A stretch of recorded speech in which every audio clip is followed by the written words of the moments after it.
Coach Gates, as you look forward to the season here, who have been some of your standouts from a leadership standpoint during this very tumultuous offseason?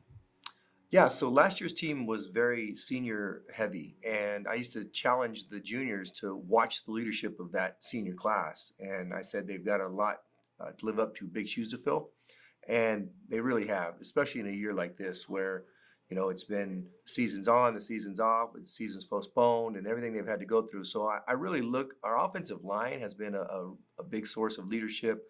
I've got three seniors that started last year that have really taken the reins of being leaders both on the field, in the weight room, and just overall.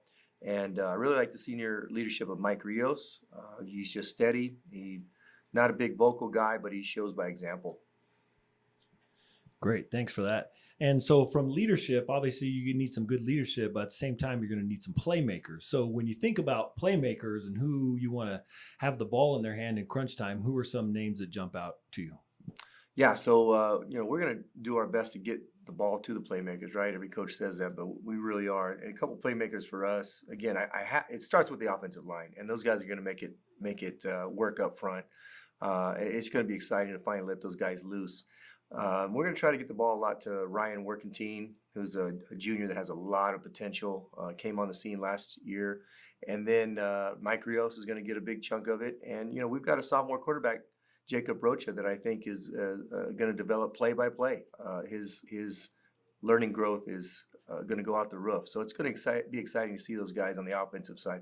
Defense side of the ball, we like a young man named Andrew Medina.